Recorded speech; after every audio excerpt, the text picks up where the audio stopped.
Today, we break the myth that you have to run paid ads to grow your business on social media. It isn't true, and my guest today is going to tell you why.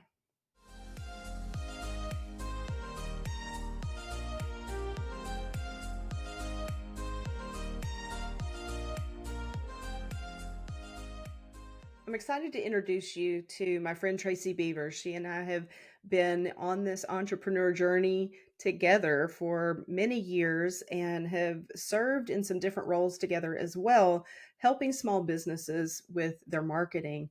And so I'm excited to introduce you to her as CEO and founder of Tracy Beaver's Coaching. She has a proven track record in marketing, sales, and in business growth. In her award winning career of 20 years, Tracy has helped hundreds of entrepreneurs with everything from overcoming fear of sales to growing their business visibility through organic marketing strategies. Tracy is a public speaker, published author, and she has been featured on some top business podcasts, including Amy Porterfield's, if you're familiar with her. She's also been a regular contributor on one of our local hometown's premier TV shows. Tracy is the creator of two online programs, Business Visibility Made Easy and Be a Confident Entrepreneur. Well, hey, Tracy, I'm so glad you're here. Thanks for joining me on the Dream Launcher podcast. Tell me a little bit about what you have going on right now, and then I've got some questions for you.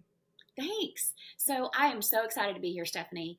As you know, I have been on a mission to help online entrepreneurs and actually any business owner, really, because every single business owner needs an email list, but more specifically, online entrepreneurs to show them the ways they can get visible for their business. They can get themselves out onto social media, front and center, visible to their ideal clients, and attract them to their email list, because as we both know, the email list is the only thing we own in our business when it comes to things like that, and it's the source of our income.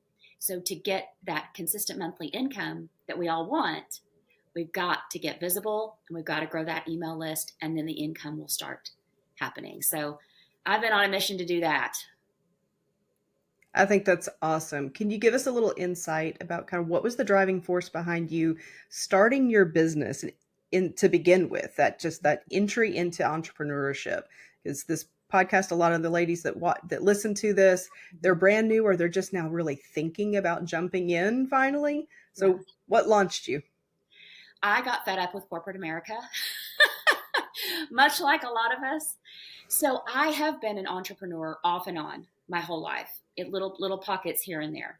But I kind of hung up my hat on it for a lot of years because I had gone through a divorce. I had two small children. I was a single mom. I needed to get back to making W-2 income with benefits and get us stable. I didn't have the time or the energy to spend on anything entrepreneurial. So fast forward, I met my now husband. We've been married now. We've known each other 16 years. We've been married now 13. And the kids and I moved to where we live now for us to be married and start our life together. And I was in corporate. I was working for a local bank in various sales type roles, mortgage loan officer, commercial lending, private banking, things like that. And fast forward through, and it wasn't just at that bank. It was some of the jobs I was doing, they just didn't feel like the right fit. I was exhausted all the time. I was stressed out all the time. I was missing the kids. I just was like, really, is this all there is? Why have I worked so hard? And this is what I have. And I was making great money, but you and I both know it's not all about the money. And so fast forward through a few more jobs that were just like a jacket that felt two sizes too small, and some toxic bosses and some coworkers that were extremely negative. I mean, I just kept bumping my head up against the swimming pool in corporate America, Right. and looking back on it, it was God. And you're just going to go, of course it was God throwing rocks at me, right? Yeah. Just Yeah. one after the other saying, okay, you need to pivot. Okay, you need to pivot. And I kept thinking, oh, I need to go find another job. But what he was trying to do was instill in me, no, Tracy, you need to teach people how to do what you do, because I always had people coming to me asking me how I was so successful in sales Right. and marketing and business development, growing market share for companies by leaps and bounds. And, finally I realized when he hit me with a brick is when I finally realized, because I was starting to get physically sick to my stomach going Yeah. to work, and started having some autoimmune situations happening. And I thought, okay, I can't do this anymore. I've got to do something else. And so I thought, okay, people are asking me all the time how to build their businesses, how to be successful in sales. I'm going to start with that. And so Right. here I am. That's awesome. Well, I Thanks. want to dig into the meat of what you do. You have an amazing program where you really do help those small businesses or any business get out of all of the paid advertising to grow. Mhm. And Mhm. I think in today's world, people crave more of the connection anyway. And so the paid ads, people know their ads.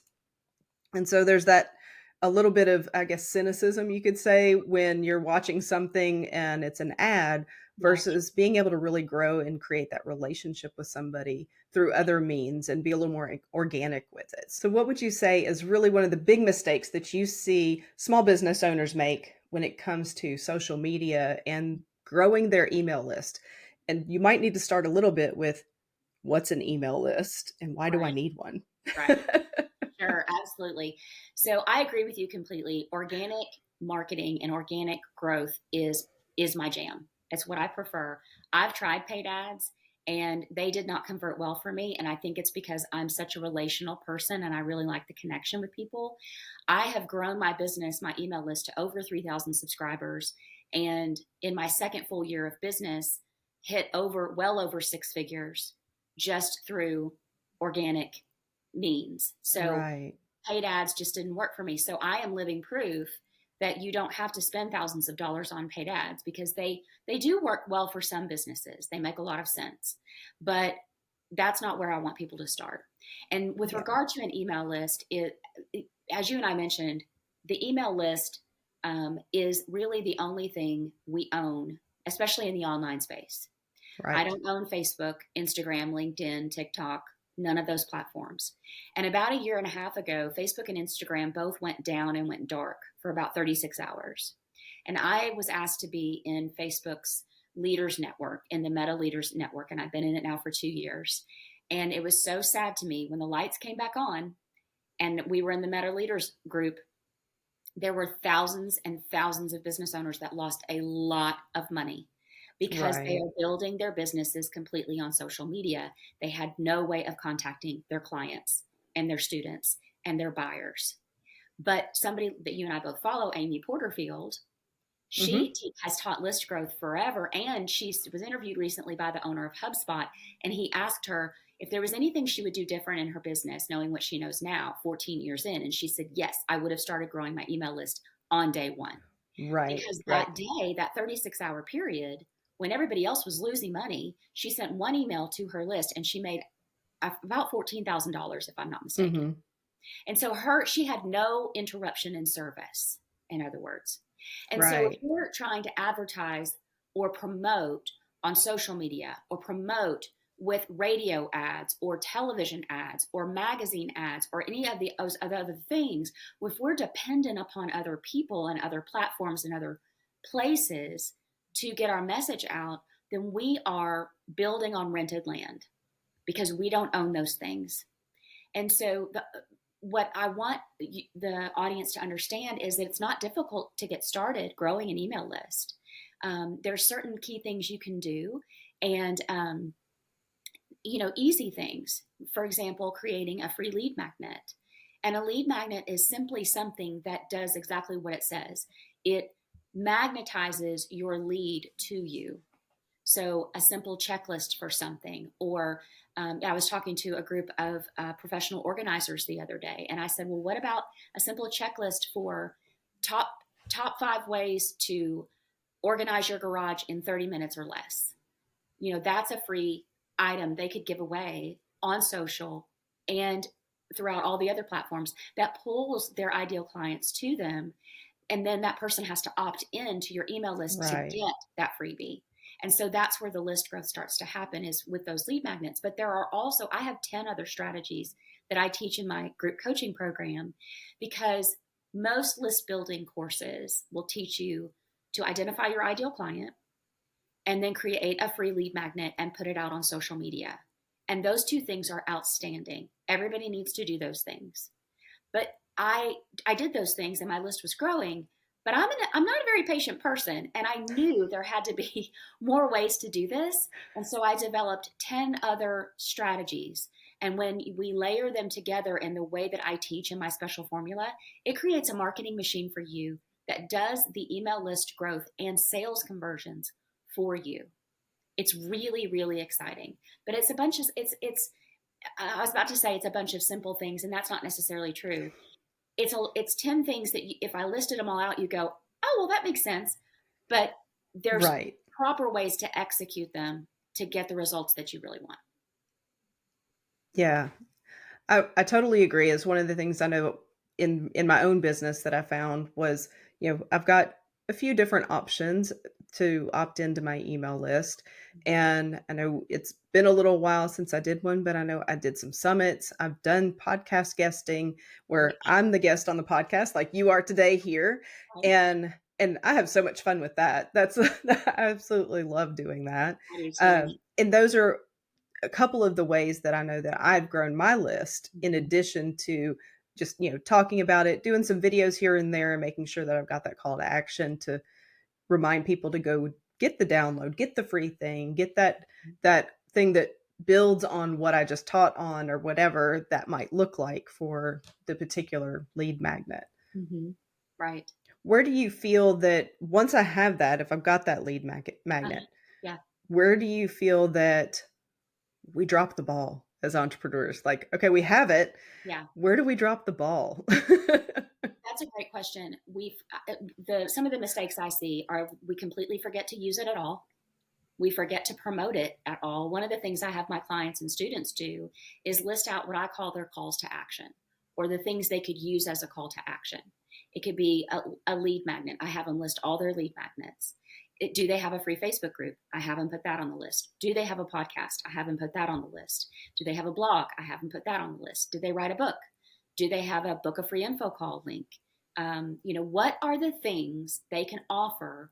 Do they have mini offers, $9 offers, $27 offers on up to their programs? Those are all the calls to action that need to be kept top of mind, because calls to action are really simple and easy to use, but they're super simple and easy to forget.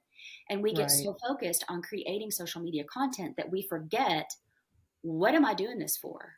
And so when I visit with my clients and students, I want them to remember all roads lead to list building. With every action you take in your business every single day, ask yourself, how is this growing my email list? And so when you go to create a social media post, I want you to think, okay, this needs to lead to list growth in some way. Therefore, what do I want my person to do when they land on this post? Do I want them to opt in for the free lead magnet? Do I want them to book an info call? Because if they book an info call, they should land on your email list as well through Right. that automation. When they buy your book, all of these things need to be set up for email list growth also. Not, your lead magnet, yes, but your podcast, and I know you do a great job of this, Stephanie, in the show notes, you've got to have a call to action that leads to email list growth. Right. When you go to be a guest on a podcast, and you know this, when I'm a guest on a podcast and the podcast host sends me the episode link, I make sure that I have a call to action in that interview. And then we share that on social media, and we include the call to action again. Go grab my free guide. Go sign up for my live masterclass. So all roads have to lead to email list growth. And the other thing that I see them doing is when they set up their Facebook personal profile, for example, or their Instagram profile, that needs to lead to email list growth. So if they have an awesome free lead magnet, or they have a free Facebook group, or a podcast that's set up for list growth, like we talked about, they need to be showcasing that on their personal profile using that cover photo. They need to be maxing out every nook and cranny of that personal profile, because when we see them on social and we want to connect with them, we're going to click on that, because 9 times out of 10, that Facebook personal profile is what shows up when you're on Facebook, and even if you're interacting in Facebook groups. And so when I land on someone's personal profile, I want to be able to say immediately, oh, I need this person, or oh, this person is for me, or oh, this Yeah. person's not for me.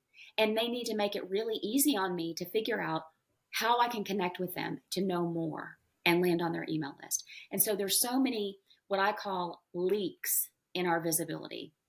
These little things add up, these little leaks add up to big problems when we don't have things dialed in, when we're forgetting to promote our lead magnet on social media, when we're forgetting to talk about it.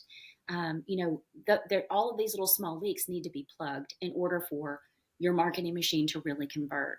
And I know one of the things that I've seen as I've evaluated some of the social posts and things that my clients have done Mm-hmm. is they're afraid to say it too often. They're Yes, afraid to be too repetitive, correct. and so you have to remind them, no, because not everybody saw every single time you did it. I follow Social Media Examiner, their podcast, and I want to say they said 3 to 5% of your audience Oh wow, actually yeah, sees what yeah, you're doing.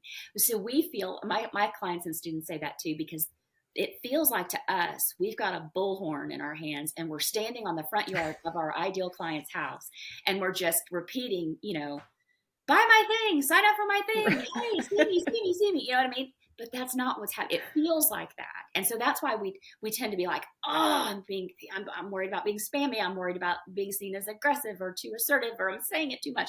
No, you're not, because in sales, back when I was in corporate belly to belly sales, it was 8 to 12 touches before someone right. was going to convert. In the online space, it's double that easy. Hmm. And so we have to be consistent. And that's the other mistake I see people making, and it causes a leak in their visibility and in their marketing efforts and in their conversions, is they try something, it doesn't work, or they think it doesn't work. They get frustrated, they try something else, or they try something for a week or two and it's Yeah, not going like they think. And so they're going to go try something else. And that consistency is key, and being patient, because it takes months sometimes right. to get everything rolling like we want it to roll. When it comes to building the lead magnets, are there some tips that you can give as far as that particular piece? And so, as Tracy said, the lead magnet is that free thing that you sign up for. Somebody has a free guide, a checklist, a something, Mm-hmm. and you're going to exchange your name and email for that download, that PDF, that maybe it's an Audible file or something. I have some amazing ones that I still listen to. I've had them for years, and I listen to them almost every morning. And it's like this, kind of morning routine thing that I have. And it was a free download that was a lead magnet for one of the coaches that I follow. And I Mm-hmm. still use it every day for Yeah, 3 years, like 2, 3 years. yeah. And so what are some of the things with that lead magnet, whether it's, with the actual, I will say physical thing that they create, or the follow through? Are there some mistakes there? Tell me what you mean by the follow through. Oh, email sequence that happens afterwards. Like, what do you do? Okay, now they've signed up. Now what do I do with it? Where are the leakages there Right, with now they've got it in hand. What do I send them now? What do I do now? right. So we have to keep thinking, where is that person in my business right now? Where are they in my funnel? And where can I send them next? So once somebody has opted in for a lead magnet, it is important to send them an email of some kind. The way my lead magnets are set up, I used to, the first 2 or 3 that I created years ago, that was when everybody was saying you have to have 2 or 3 emails with every lead magnet. Well, I got away from that because I have 11 lead magnets right now. Right. And I can't, if you wanted to opt in to 3 or 4 of them today and you were getting 2 to 3 emails with every single one, that's too much. You're probably going to think this girl's off her rocker. She's out of her mind. I am unsubscribing so fast. And so somebody opts into my lead magnet. I send them one email. Hey, here's your thing. Whether it's a video or a PDF or something else. You know, a free Facebook group can be a lead magnet as well. Right. And then once somebody is on the list, then I'm thinking through, okay, they're on my list. So I don't necessarily need to send them another lead magnet, although that's not a bad idea. But now I need to think, what do I want them to do next? Do I want them to join my free Facebook group? Do I Mm-hmm. want them to go download my latest podcast episode or read my blog? Do I want them to book an info call? Do I want them to sign up for my live masterclass? And just think through the content that you would want to share with someone that's interested in your business, write that. Don't make the email so like we just think we have to be, we think it has to be fabulous with sparklers and Christmas lights attached to it and, music and sound. And it's just going Right. to, no, it doesn't. It could be a very simple, hey, Stephanie, I'm so glad, I'm so happy to be in your inbox. I hope you've had a great week. I hope your 2024 is off to a great start. Here's what's going on in my world this next week. If you'd like to join me, da, da, da, da, da. Here's a little tip, or here's a blog post or whatever. And then remember that the PS is one of the most read parts of the email. And so the Right. PS could be, where do you want to send them next? You could either cover that in the body of the email, or you could do it with the PS, like, sign up for my free masterclass, or, hey, book a free info call if you are in need of a coach this year, that kind of thing. So the emails don't have to be something wild and crazy. It could go completely correspond with all of the material you're already creating.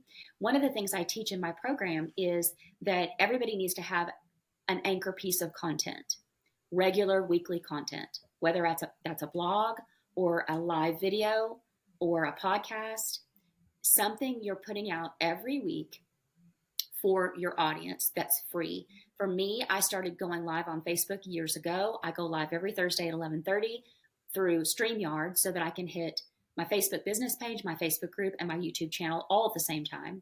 Right. And my audience has come to know to expect that. Well, my email that I send on Tuesday is, hey, here's what we're going to talk about live on Thursday. And here's a couple of tips I'm going to give you. Hope you'll join me. Here's a link to my Facebook group. And then a PS of something I've got going on, like right now, the live masterclasses that we're doing. Right. And so it doesn't, so that anchor piece of content is that live weekly training that I do. And then from that, everything else is born. So I look at the meat of the training and I'm like, okay, I could take these 2 tips and make a social media post. I could take these 2 tips and make a social media post. I could write a blog based on the training that I just did. I could do a podcast episode based on the training that I just did. And everything that I need to say about in my email that week is right there in front of me. Right. And so just make it easy on yourself. Just pick that anchor piece of content and let everything. And then with ChatGPT, holy mackerel, you could take that live training or that podcast or that blog you wrote, throw it into ChatGPT and say, hey, could you write me a blog post on this? Could you tell me 5 things I could deliver in a live training on this topic? Could you write 2 social media posts for me? It just make it easy on yourself. And could you write an email for me? What should I say to my audience? I want to tell them about this. What's a fun way to do that? Right. I know, to that point, like with my podcast, not every episode is fully scripted, but some, especially when I'm going pretty deep into scripture or something like that, I'm going to script it out because I want to make sure I hit all the right points and everything. And so I will take that script and I'll go drop it in ChatGPT and say, give me a summary and give me 5 social media posts that I can use from this script. Yes. And I'll have to, tweak them and make them mine, but it takes the initial thought process out of it, I suppose, and so that's been a huge help to me and time saver, especially the summary part. Like, give me a podcast summary of this based on this script. Right. And then that's what I use to post in, for Apple Podcast and all of those of what you're going to get there. And then I shorten it a little bit and use that in my email to say, hey, this is what's on the podcast this week. Here's the link to it and all of that. Brilliant. Yeah. Right. Easy, right? Yes, exactly. Yes. Okay, so I want to move a little bit to something very specific, and this is, I know you've mentioned this. You go live every Thursday in your Facebook group. Yes. I know it is something that you've been doing for a really long time, and so I know that you love Facebook as your main platform. I do. Yeah. Where have you seen the most growth and visibility in your business from that? How have you achieved what you've done aside from the tried and true consistency? Yes, that's a great question. So recently, I had launch number 5 of my program, and my team and I did a debrief, and we found that most of the people that came to the live masterclasses found me through my free Facebook group. And my free Facebook group is my biggest source of email list growth every single month. I have hundreds of people Mm, that want to join my group every single month because it is a true community of kindness and support and some fun. And, if somebody needs something, they can post in the group and ask for help, and somebody else is going to swoop in and help them. right. Or if you want to promote something that you have going on, everybody's allowed to do that. And it has not turned into a spam fest, thank goodness. So for me, I recognized early on that I couldn't find a Facebook group that I really liked. Honestly, they all felt like they either felt like a spam fest where people Hmm. were just posting their promotion and nobody was really talking to anybody else, or you would post a question to get some help and nobody would answer. And it was like, is Right. anybody paying attention, really?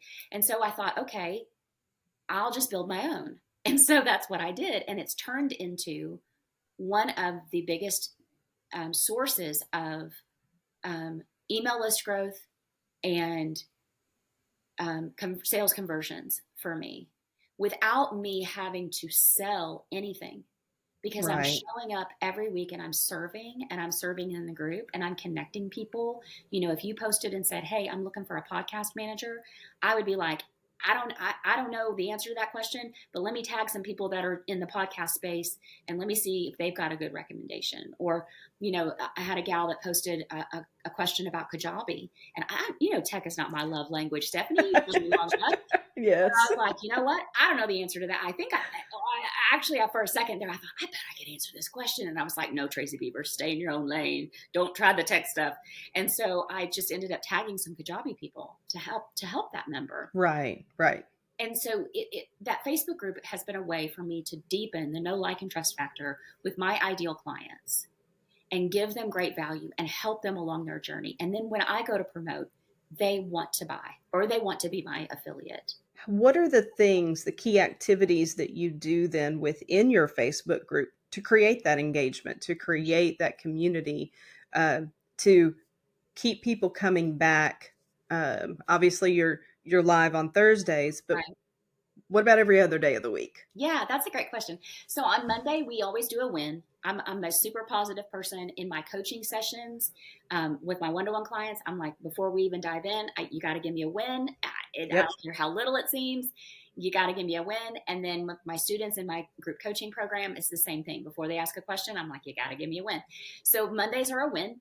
And that's always fun for people because I don't think we focus a lot of times on the things that we've really achieved because we're so Hmm. busy just trying to get so many things done and achieve so many things. And it's like, oh wait, hold on, let me go back and see how far I've come. And then Tuesday is usually a business tip of some kind, something that I wanted to share with them. And then I always ask them for their opinion. Hey, what's your biggest tip for XYZ? Here's mine. Right. Wednesday is a piece of valuable content that I want to share.